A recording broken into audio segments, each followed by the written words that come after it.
For now, I'm going to pass the microphone over to Dr. Jafrul Hassan and Dr. Kristen Willis, who will each give a short presentation and then join each other for a joint question and answer session.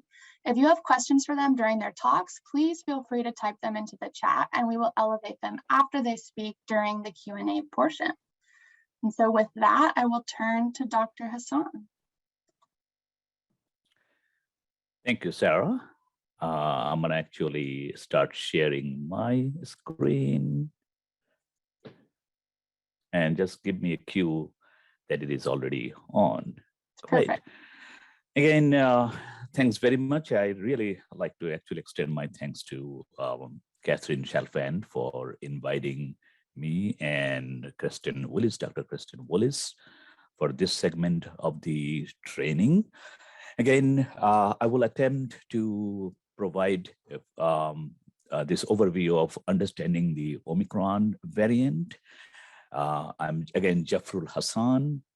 I'm currently serving as the OPPT Quality Assurance Manager and also as a Senior Advisor for the Project Management and Operation Division within the Office of Pollution Prevention and Toxics. So with that, let's start.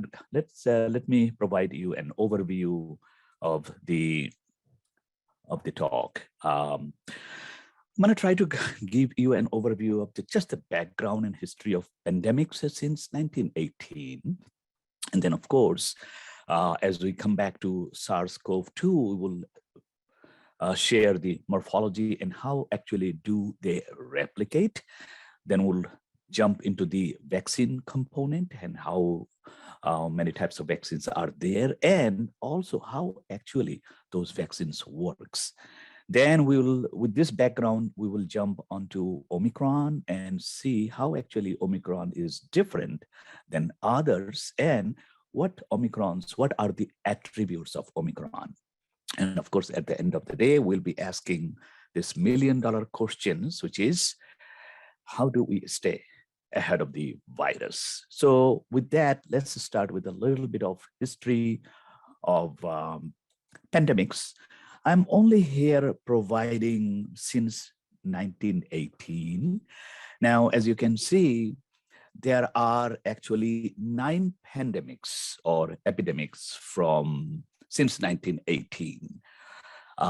4 of them were due to flu virus. So they're all green highlighted, as you can see. And 3 of them were due to coronavirus. The first 2 coronavirus, 2003 and 2015, were much significantly less. And 2019, obviously, when the third coronavirus epidemics and pandemics started. One thing I would like to mention, all these 8 or 9 cases of viruses, there are 4 flu virus, 3 coronavirus, and of course the HIV as well as Ebola. They are all enveloped virus, which means they are actually more sensitive to disinfectants. Let's go to the next slide just to see that since 1918, where is the death toll stands? As you can see, the first one was since 1918, Spanish flu actually killed around 40 to 50 million people, followed by AIDS, which started in 1981 and is still going on. And it actually indeed killed around 25 to 35 million. So with that regard, COVID-19 as of today, which is right now it's around 5.8 million people, and it's still standing in third position with regard to as we are comparing different pandemics. So now with that, since we talked about various types of viruses, pandemics, let's just dive into the actual coronavirus. Now, this is actually the coronavirus, and you are actually seeing a morphology. Let me just expand it. So you are basically seeing here the coronavirus, and these are the spike protein, and we will be talking about more about this spike protein. And this is this spiral thing inside the coronavirus. This is actually the RNA. So RNA basically is the genetic material. It carries all the genetic code how to make this virus. So some of the vaccines currently we are using, these vaccines actually carry a genetic code to produce only this spike protein. Now, one thing I also would like to mention, if you see that each spike protein has 3 identical subunit or subprotein. So 3 of them makes 1 spike protein. You might have noticed every single one has 3. So with that, now let's see, and also this spike protein is the one which binds our human cell, our body. They land with this on our body. So let's see how it happens.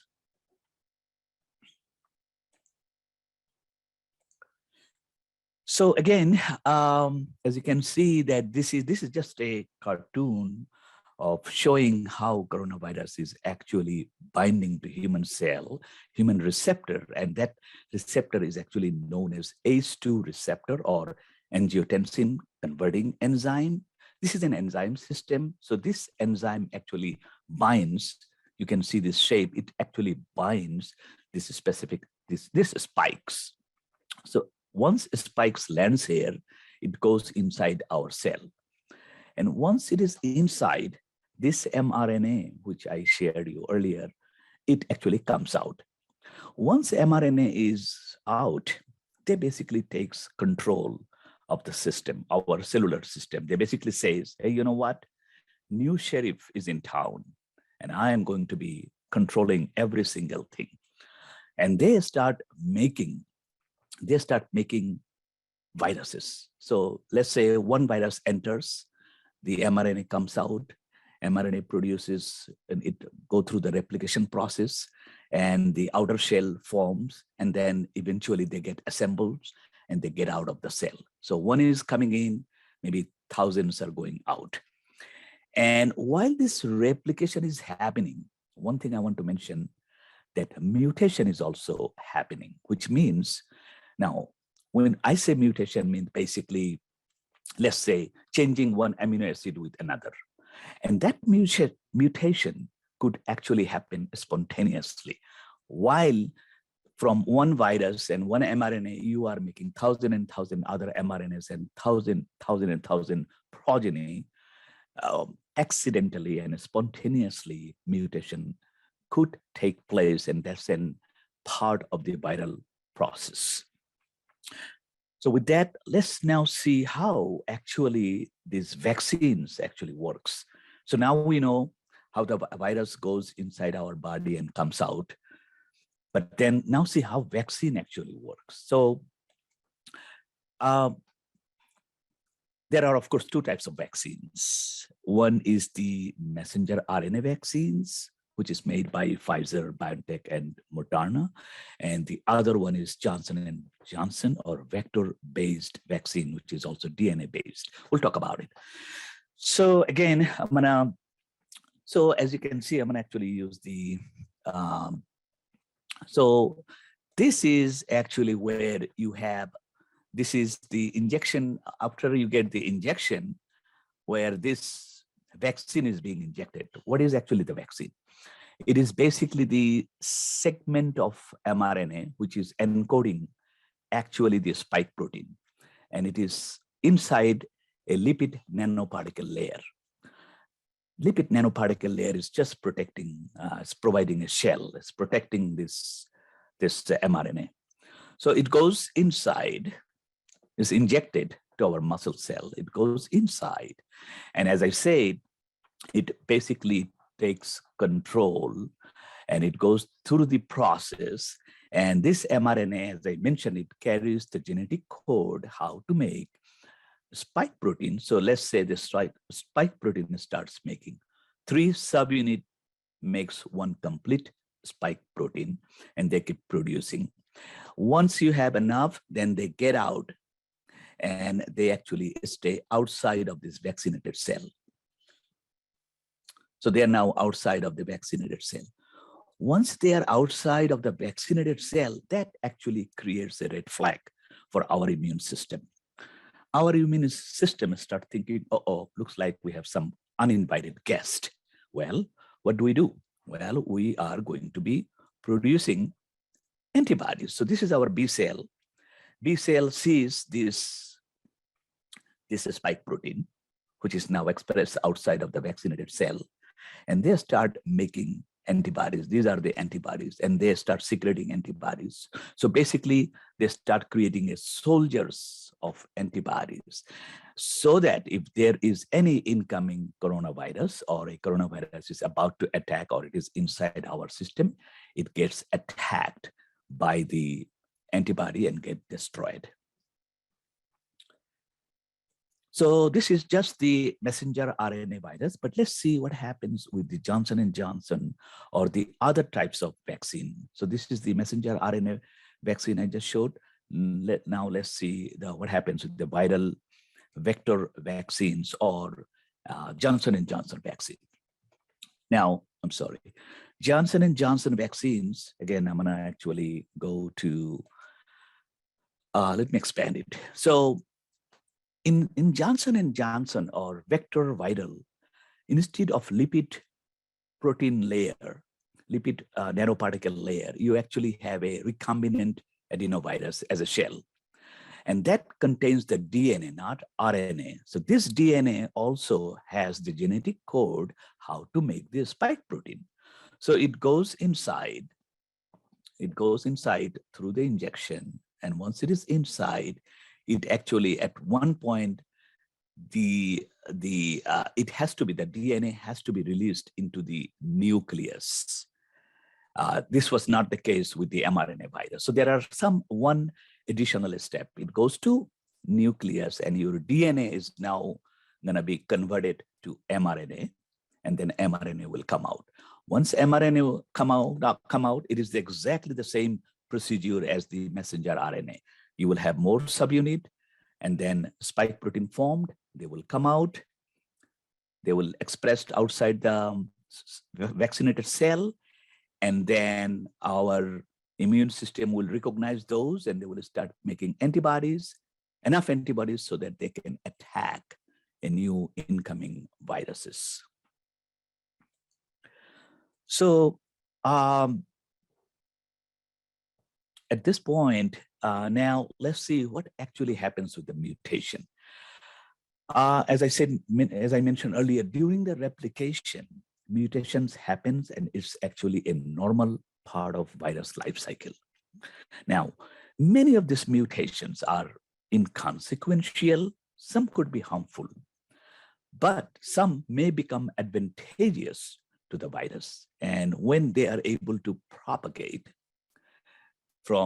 easily from host to host, and they're able to reproduce, then actually they create a group of variant. They create a variant. If a change on a variant confers some type of evolutionary advantage of the virus, then they will gradually outcompete others and become dominant, and we will see that. So basically, so again, I'm sorry. So again, in a variant, a group of coronavirus that share the same inherited set of distinct mutation is called a variant. When again several mutation is taking place, and the parent strain is able to reproduce and maintain those mutation, then it becomes a variant. And as I said, over the course of this COVID-19 pandemic, we had several mutation or several variant came out. And when they come out, what could they do? They could actually affect the rate of transmission. They could increase or decrease the severity of the disease. And also they could potentially infect someone with natural or vaccine-induced antibody. And we have seen many of those cases in the breakthrough infection. Now, during the last few months, we have seen at least 3 major waves of variant in the US. Since December 2020 and February, we have seen initially the Alpha, and then Alpha was taken over by Delta. And very soon, Delta was replaced by Omicron. So as you can see, there's a pattern. One mutant is coming, but the other more powerful variant is actually taking over the preceding one.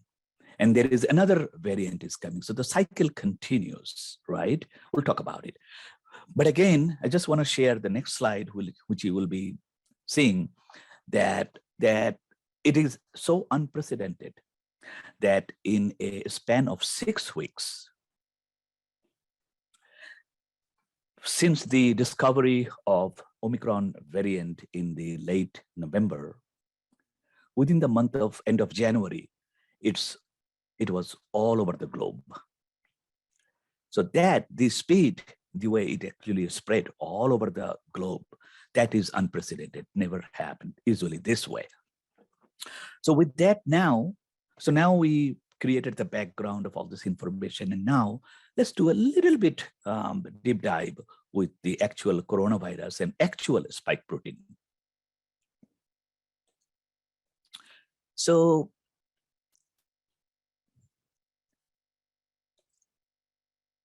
as you can see, that this is actually the coronavirus, right? We already introduced this, and you know that this is, I'm gonna actually, so this is obviously the coronavirus, and this is the mRNA, and these are the spike protein. So just consider this maroon part.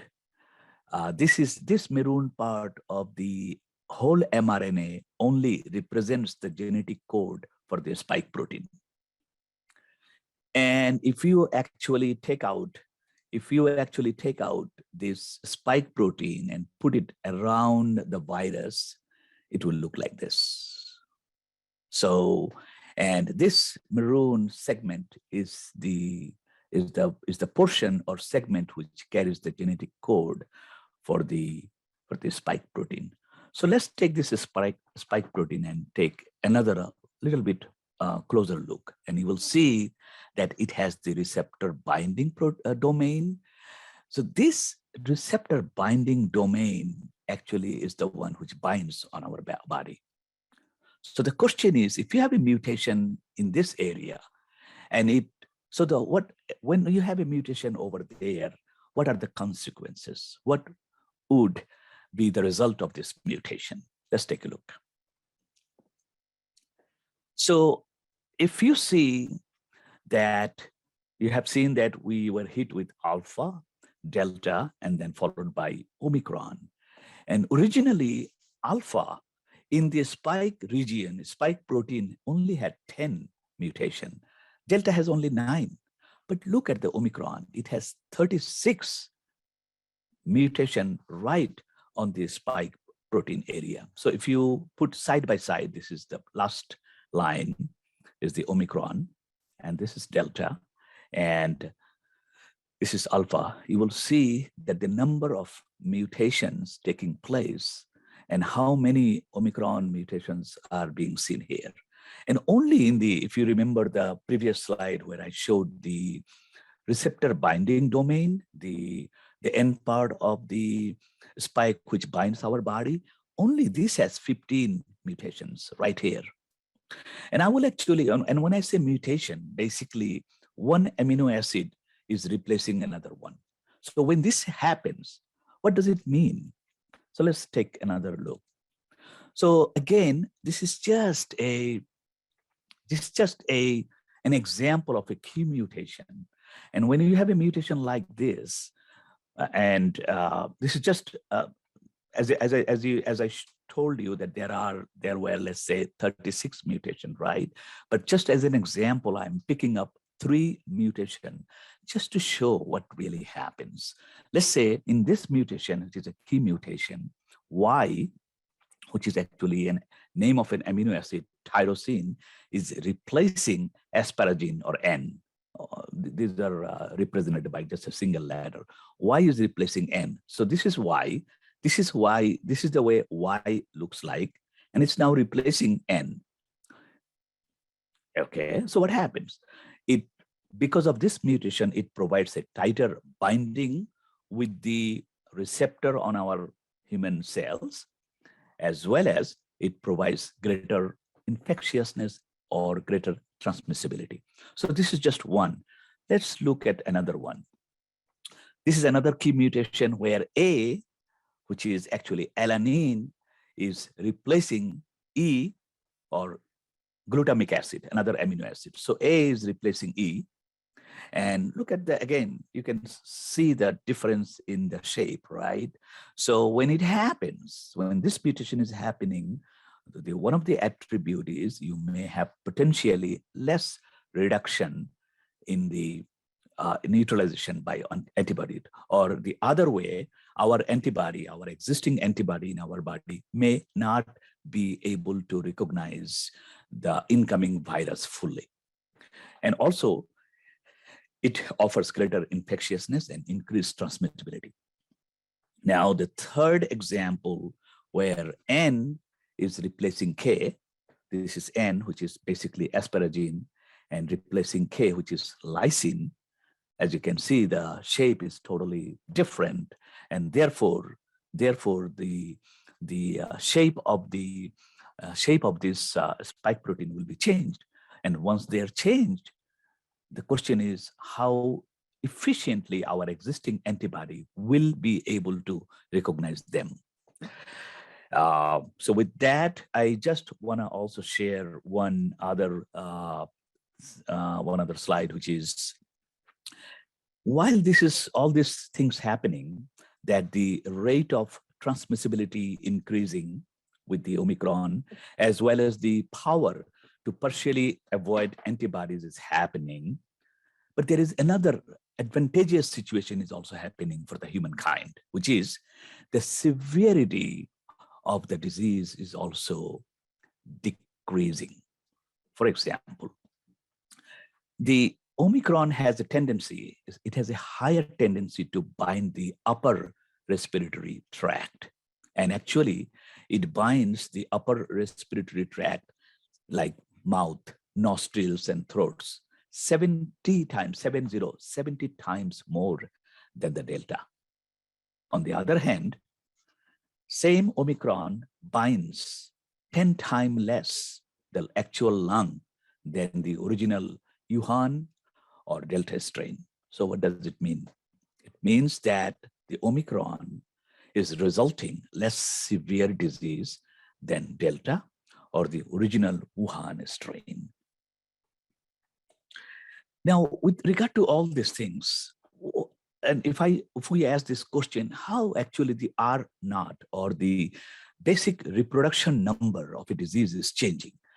R naught is defined as a measure of how many people can be infected by one sick person.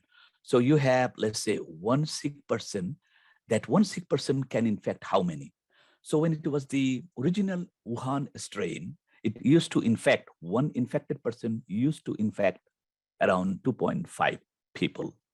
When it came to Delta, it almost doubled, and it became one infected person is infecting now 5 to 6 people. And for Omicron, one infected person is now infecting 7 to 10 separate individuals. And actually, there is a new variant, which is Omicron's sibling, is actually out there, and it also creating situation in different part of the world, especially right now in Denmark and United Kingdom. And there is a 4% case in the US as well. So, so this is, as you can see, this is a game. The virus is continuously mutating, and they are creating themselves a situation where evolutionarily they are more advantageous so that they can attack more people and they can continue to propagate. Some observation, I think I just like to share that that this is unprecedented, that the extraordinary worldwide collaboration where as soon as the sequence or first genetic code came out in Nature in 2020, it was obviously shared throughout the world, and many other people who discovered all the genomes, they were shared right away. And all this genetic sequence and information actually provided, it's paved the way for diagnostics, the vaccines we are using, as well as all the antiviral therapies. And also one other thing I noticed as a microbiologist, that the unprecedented, impressive speed of development of this genetic vaccine. As you know, the mRNA vaccine is a new type. And when just development of vaccine sometimes takes up to 10 years, this vaccine, the coronavirus vaccines were developed in less than a year. So that was an unprecedented event. Again, we are going to be asking this question, that how are we going to be staying ahead of the virus? And there could be a near term and long term. If we have to reach, let's say, full time, if we have to, I'm dividing this question into two parts, near term and long term, as I said. So we really have to reach full vaccination, include a booster dose, which is going to be in total up to 70 to 80% in order to create a herd immunity, or achieving the protective population level immunity. Now, this is not easy, knowing that approximately 20 to 30% folks are not in favor of even getting the vaccines. I know that. And right now, for example, I think or throughout the US, it is the actual vaccination rate is around, I believe, 60% with 2 doses, and it's only around 40% with a booster dose. So we have a huge gap here. And also, I think that in the near term, the antiviral drugs which are being developed and coming out, they actually should be made available to public ASAP. And I also think that because this cycle probably will continue, which means there will be another variant and another variant, and it's possible also that those variants would be getting weaker and weaker. That's also happened in the history of pandemics. But when a variant comes out, and if it has a higher rate of transmissibility, then also I think it is prudent to come up with a variant-specific booster dose on a fast track basis. And I would like to just actually also say that of course we have vaccine, but think about a situation where we have the vaccines and virus is mutating. What happens if it mutates to a level that the vaccine cannot recognize that mutant or variant? So I think we need to stay ahead of the game. We need to come up with a vaccine that actually directly target more stable, less mutable parts of the spike protein. Right now, the target of the spike protein, which I showed, like the receptor binding domain, there are a lot of mutable parts. Virus is changing, the amino acid is being replaced, and you are coming up with a different variant. But what happens if you pick up a target of the vaccine which is more conserved? It's not going to mutate. Therefore, your vaccine would last much longer. With that, I just want to also actually, this slide actually makes a perfect segue to our next presentation. As we all know, hopefully, that EPA is indeed the designated federal agency to regulate pesticide, including antimicrobial disinfectants like liquid, and you are seeing the picture, towelette, spray. And of course, during the pandemic, when it started, obviously there was no disinfectants on the shelf which could claim that it can also kill COVID-19. So due to the severe shortage of antimicrobial disinfectants for public health use, EPA's Office of Pesticides Program received a huge number of submissions to add SARS-CoV-2 claim to existing products or register new products. And our office, Office of Pollution Prevention and Toxic, they also responded in response to a call from the Office of Pesticide Program. And we basically reviewed many of these submissions, reviews. And for our EPA quality community, I just want to mention that a robust, rigorous internal quality assurance review was basically conducted. And during those review, we not only checked where the work was done, how and which method was followed, and which strain they used, and which materials or equipment they used. And then once we prepared the report, that report actually was double checked by another second layer of peer reviewer. Then it was again double checked by the OPP team leader. It all followed a rigorous quality assurance